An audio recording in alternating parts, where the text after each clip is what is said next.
સુરેન્દ્રનગર જિલ્લાનું પોલીસ તંત્ર જાગૃત બન્યું છે ત્યારે ભારત પાકિસ્તાન વચ્ચે તણાવના પગલે પોલીસ તંત્ર એલર્ટ થયું છે। સુરેન્દ્રનગર એસટી બસ સ્ટેશન જિલ્લા એસઓજી અને બોમ્બ ડિસ્પોઝલ સ્ક્વોડ દ્વારા સઘન ચેકિંગ હાથ ધરાયું છે। જમ્મુ કાશ્મીરના પહેલગામમાં થયેલા આતંકવાદી હુમલાને દેશભરમાં સુરક્ષા વધારી દેવામાં આવી છે ત્યારે હાલ સરહદી વિસ્તારમાં તણાવભરી સ્થિતિ સર્જાઈ છે અને રાજ્યભરમાં વહીવટીતંત્ર અને પોલીસ તંત્ર પણ એલર્ટ મોડમાં જોવા મળી રહ્યું છે।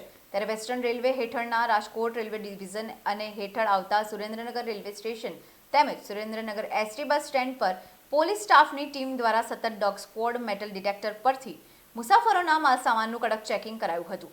ભારત પાકિસ્તાન વચ્ચે તણાવના પગલે વહીવટીતંત્ર અને પોલીસ તંત્ર સહિત તમામ વિભાગ એલર્ટ જોવા મળી રહ્યા છે। સુરેન્દ્રનગર જિલ્લાના માનનીય પ્રભારી સચિવ શ્રી રાકેશ શંકર સાહેબના અધ્યક્ષસ્થાને તાજેતરમાં જે ઘટિત ઘટનાઓ છે એના અનુસંધાને જિલ્લા વહીવટીતંત્ર તરફથી શું પૂર્વ તૈયારીઓ છે અને આગામી સમયમાં યુદ્ધ અથવા તો ડિઝાસ્ટર જેવી પરિસ્થિતિને પહોંચી વળવા માટે જિલ્લાની જે પણ અલગ અલગ ડિપાર્ટમેન્ટ વાઇઝ તૈયારીઓ થયેલી છે એની એક રિવ્યૂ મિટિંગ રાખવામાં આવી હતી। ભવિષ્યમાં આવા ઘટનાઓને પહોંચી વળવા માટે સુરેન્દ્રનગર જિલ્લા વહીવટીતંત્ર તરફથી દરેક વિભાગ સુસજ્જ છે। હેલ્થ ડિપાર્ટમેન્ટ, આરએનબી ડિપાર્ટમેન્ટ, બીજીવીસીએલ, પુરવઠા અધિકારી એમની શાખાઓ અને એ સિવાય તમામ ડિપાર્ટમેન્ટ જિલ્લાના ભવિષ્યની ઘટનાઓને શક્યતાઓને આધારે રાખીને બધી તૈયારીઓ અમે પૂરું કરવા આવી રહી છે।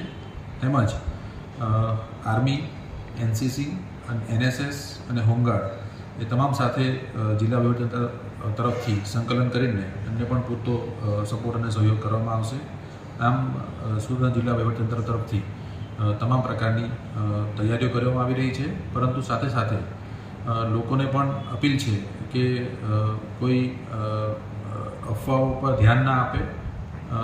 અત્યારે હાલ સંપૂર્ણ શાંતિપૂર્ણ માહોલ છે અને તંત્ર તરફથી ભવિષ્યમાં જો કોઈ આવી ઘટનાઓ બને એના માટે આ એક ફક્ત પૂર્વ તૈયારી તરીકેનો ભાગ રૂપે આ એક્સરસાઇઝ કરવામાં આવી રહી છે।